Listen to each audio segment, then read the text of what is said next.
పితా పుత్ర పవిత్రాత్మ నామమున ఆమె. ఈరోజు ప్రేయర్ ఫర్ ద నేషన్ గ్రూప్లో జరిగినటువంటి వాక్యం గురించి చెప్పుకుందామండి. యోహాను సువార్త 14వ అధ్యాయము 27వ వచనం. శాంతిని మీకు అనుగ్రహించుచున్నాను, నా శాంతిని మీకు ఇచ్చుచున్నాను. లోకం వలె నేను ఇచ్చుటలేదు, మీరు కలవరపడవలదు, భయపడవలదు. ప్రభు చెప్తున్నారు, యేసు ప్రభు చెప్తూ ఉన్నారు, శాంతిని మీకు అనుగ్రహించుచున్నాను. దేవుని యొక్క శాంతిని, సమాధానాన్ని, నెమ్మదిని మీకు, అంటే ఎవరైతే ప్రభువుని విశ్వసిస్తూ ఉన్నారో, ఎవరైతే ప్రభువు మీద ఆధారపడుతూ ఉన్నారో, ఎవరైతే ప్రభువుని రక్షకుడిగా అంగీకరిస్తూ ఉన్నారో వారికి అనుగ్రహించుచున్నాను.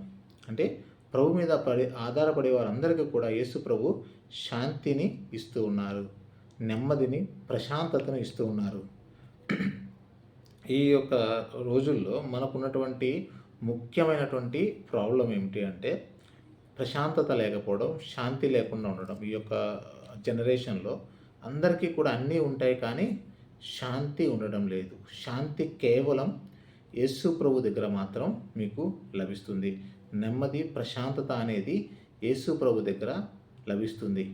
తర్వాత ప్రభు ఏం చెప్తున్నారంటే, నా శాంతిని మీకు ఇచ్చుచున్నాను. ప్రభుని యొక్క శాంతి, ప్రభుని యొక్క నెమ్మది, ప్రభుని యొక్క ప్రశాంతత ఆయన మనకందరికీ ఇస్తూ ఉన్నారు. ఎవరైతే ప్రభుని మీద ఆధారపడుతూ ఉన్నారో, ఎవరైతే ప్రభు వైపు చూస్తూ ఉన్నారో, ఎవరైతే ప్రభుని సిలువలో చూసి ఈయన నా రక్షకుడు, ఈయన నాకు దేవుడు, ఈయన నన్ను కాపాడాలని విశ్వసిస్తూ ఉన్నారో వారందరికీ కూడా ప్రభు తన యొక్క శాంతిని, సమాధానాన్ని ఇస్తూ ఉన్నారు. ఎవరైతే ప్రభు వైపు చూస్తున్నారో వారికి ఆయన యొక్క శాంతిని ఇస్తూ ఉన్నారు. అక్కడ ప్రభు చెప్పేది, లోకము వలె నేను ఇచ్చుటలేదు. లోకములో ఉన్నటువంటి శాంతి అనేది, ఒక నెమ్మది అనేది ఒక టెంపరీగా ఉంటుంది. ఒక ప్రశాంతత లేకపోతే నెమ్మది, ఏదైనా వస్తువు గురించి మనకు ఉన్నటువంటి టెన్షన్ ఉన్నప్పుడు, ఆ వస్తువుని కొనుక్కున్నప్పుడు, లేదా ఆ వస్తువు మనకు దొరికినప్పుడు, లేదా ఏదైనా మనం అనుకున్న గోల్ మనకు సాధించినప్పుడు మనకు ఒక అయినటువంటి ప్రశాంతత, నెమ్మది వస్తుంది. అది టెంపరీగా ఉంటుంది అన్నమాట. అది కొంతసేపు మాత్రమే ఉంటుంది. కానీ దేవుడిచ్చే శాంతి ఎప్పుడు ఉండేది, ప్రశాంతత అనేది ఎప్పుడు ఉండేది.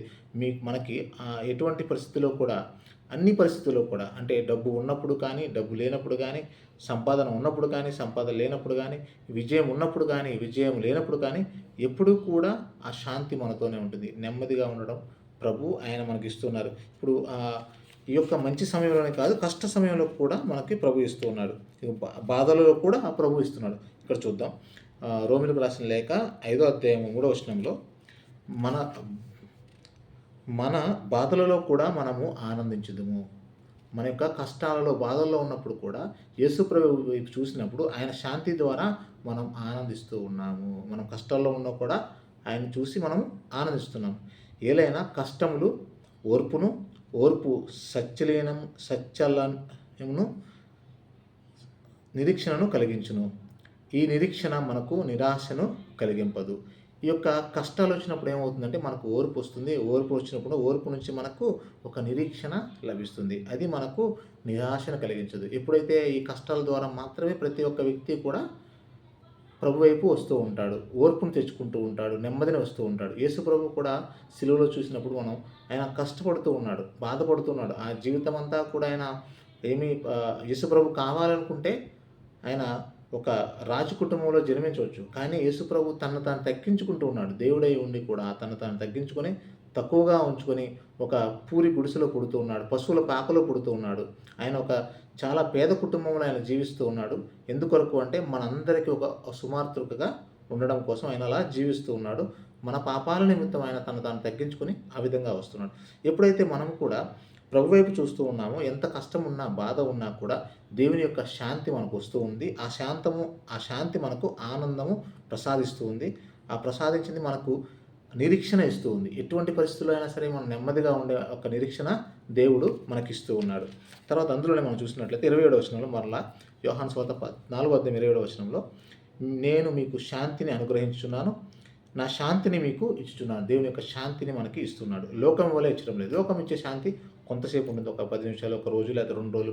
మనకు ఏదన్నా ఒక టార్గెట్ మనం రీచ్ అయినప్పుడు మనకు ఒక శాంతి, ఒక ప్లెజర్ వస్తుంది, అనిపిస్తుంది.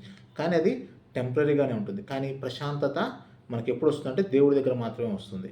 సో కొంతమందికి డబ్బులు సంపాదించినప్పుడు శాంతి వచ్చినట్టు అనిపిస్తూ ఉంది, బాగా డబ్బు ఉన్నప్పుడు. కానీ అది సంపాదించిన కాసేపటి వరకు అలా అనిపిస్తుంది. ఆ తర్వాత మళ్ళీ ఆ శాంతి పోతూ ఉంది. మరలా ఇంకా ఎక్కువ డబ్బు కావాలనిపిస్తుంది. వాళ్ళ జీవితం అంతా కూడా ఆ డబ్బు కోసం చూస్తూనే ఉంటారు. కానీ ఎంత డబ్బు సంపాదించినా శాంతి అనేది రాదు. కేవలం శాంతి దేవుడి దగ్గర మాత్రమే లభిస్తూ ఉంది. తర్వాత వాక్యంలో ఏం చెప్తున్నారంటే, లోకం వల్ల నేను ఇచ్చుట లేదు, మీరు కలవరపడవలదు, భయపడవలదు. కాబట్టి మీరు టెన్షన్ పడొద్దు, కలవరపడొద్దు, భయపడొద్దు. ఎందుకంటే నేను నీతో ఉన్నాను. ఇక్కడ చూసినట్లయితే మీరు కలవరపడవద్దు, భయపడవలదు. Praise the lord. ఈ విధంగా ప్రభు తన యొక్క శాంతిని మనందరికీ కూడా అనుగ్రహిస్తున్నాడు. కాబట్టి మనం కష్టంలో ఉన్నా, నష్టంలో ఉన్నా, బాధలో ఉన్నా, వ్యాధిలో ఉన్నా, ఎక్కడ ఉన్నా కూడా శాంతిని ప్రభు ఇస్తూ ఉన్నాడు, సమాధానాన్ని ప్రభు ఇస్తున్నాడు, ఆనందాన్ని ప్రభు ఇస్తూ ఉన్నాడు.